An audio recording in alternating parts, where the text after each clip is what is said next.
Oi, gente! Oi, turma 81, tudo bom com vocês? Aqui é a Rafaela, professora de Geografia, e na aula de hoje nós vamos fazer a revisão do capítulo 5, que tem como tema Europa.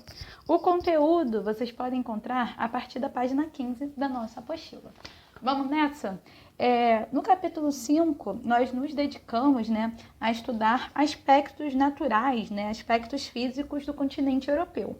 A Europa ela é formada por 50 países, é um continente, que tem muitos países com pequena extensão, mas são muitos, A gente destaca, por exemplo, a Alemanha, Bélgica, Dinamarca, Grécia, Portugal, uma parte da Rússia, Suécia, o Vaticano, enfim, todos esses países fazem parte do continente europeu. Lembrando que Rússia e Turquia vão possuir uma parte do seu território na Europa, uma outra parte na Ásia, e o Vaticano, se destaca por ser o país da Europa com a menor extensão territorial, tá? Enquanto a Rússia, em sua totalidade, vai ser com a maior extensão.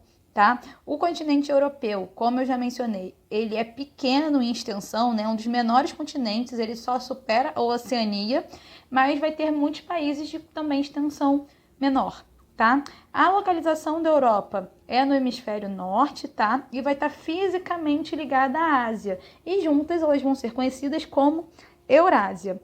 Muitos países europeus possuem pequenos territórios, mas isso não quer dizer que não sejam países importantes, tá, gente? São potências políticas, potências econômicas. A gente dá um exemplo, Inglaterra, Alemanha, França, Itália. Esses países, por exemplo, fazem parte do G8, grupo de países ricos, importantes, que influenciam de maneira muito significativa a política, a geopolítica mundial. Depois, fomos para clima na Europa. A Europa se caracteriza por apresentar climas de temperatura mais amenas, nem tão quentes nem tão frios. Nós vamos ter o clima de montanha, certo? Ocorrendo em grandes altitudes, como por exemplo nas áreas dos Alpes e dos Pirineus. Ali as chuvas são bem distribuídas, são mais bem distribuídas ao longo do ano, e os invernos são longos e rigorosos, ou seja, com temperaturas baixas, com presença de neve e também de geadas. Nós temos também na Europa o clima temperado oceânico, caracterizado pela presença de elevado nível pluviométrico, ou seja, muita chuva, especialmente na primavera e no inverno, e as temperaturas são amenas. O clima temperado continental, que é o que ocorre na maior parte da Europa, ele se caracteriza por chover menos que no temperado oceânico, mas as amplitudes térmicas, ou seja, as diferenças da temperatura máxima e da mínima, são mais elevadas. Esse clima temperado continental ele ocorre no centro e no leste europeu. Nós vamos ter o clima subpolar com duas estações bem definidas, um inverno longo, extremamente rigoroso, muito frio, com temperaturas de até menos 50 graus, ou seja, 50 graus negativos, e o verão vai ser curto, com temperaturas variando ali entre 16 e 21 graus. Esse clima subpolar vai ser no extremo norte europeu, nas áreas mais próximas ao Polo Norte.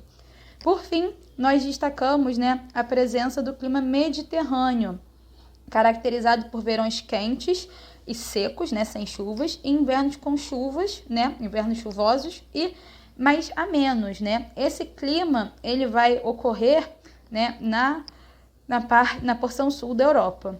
Depois falamos sobre a vegetação europeia, A vegetação da Europa vai ser variada em razão, como consequência dos climas. A gente destacou alguns tipos de vegetação. Vamos ter a tundra, que é uma vegetação adaptada a temperaturas frias, mais rigorosas.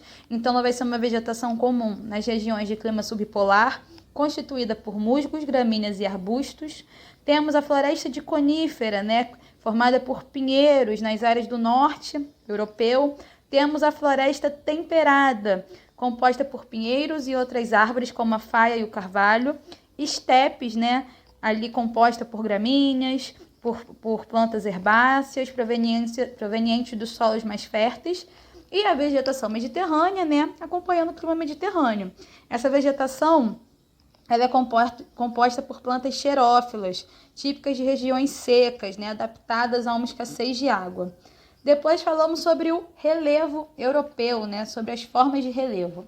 Na Europa, nós vamos ter basicamente duas unidades de relevo, as planícies e maciços mais antigos, ocupando, né, o centro e o norte do continente. Dentro dessas duas unidades, né, a gente vai destacar diversos relevos muito importantes, né?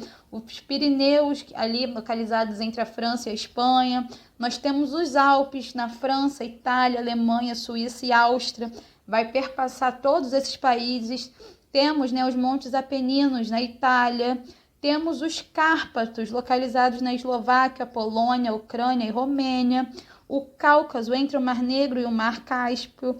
O Monte Elbrus, na Rússia, tá? E o que a gente denomina, né, de maciços antigos, como mencionei? Basicamente, o nome vai dar pra gente a dica, né? Eles são antigos, são uma das primeiras formações rochosas da Terra. Possui uma maior resistência à erosão, mas os seus cumes, né, a parte superior, já é mais arredondado, tá? E, por fim, nós falamos sobre a hidrografia na Europa. Os rios da Europa não são rios extensos, né? Eles são rios de menor extensão. Os que são navegáveis são importantíssimos para a economia do continente ao transportar tanto mercadorias, mas também pessoas. Alguns destaques dos rios da Europa são o rio Reno, certo? Nasce nos Alpes, atravessa a Suíça, a Áustria, a Alemanha, a França. O rio Sena, né, nasce no norte da França e passa por Paris. O rio Ródano nasce na Suíça e termina na França. O rio Volga nasce lá no norte da Rússia. E o rio Danúbio, tá? Uma curiosidade quando a gente fala da hidrografia na Europa é a cidade de Veneza, né, que foi construída sobre um arquipélago, sendo totalmente tomada, né, por água. E isso é uma característica que, inclusive, ajuda a fomentar, né, o turismo na região. Beleza, gente? A gente termina aqui a nossa revisão do capítulo 5. Então, gente, nós estamos chegando ao fim dos nossos estudos do capítulo 5 e, como vocês já sabem, né, nossa última atividade de cada capítulo é fazer um resumo dos conteúdos trabalhados. Atenção, galera! Para um resumo ficar eficiente, né, para atender a nossa proposta, todos os assuntos presentes ao longo do capítulo têm que estar presentes no resumo de vocês. Porém, atenção que resumo não é cópia. Explique com as suas próprias palavras os conteúdos que foram trabalhados ao longo do capítulo, tá bom? Caprichem! A gente fica por aqui. Um beijo, se cuida, até a próxima. Tchau, tchau!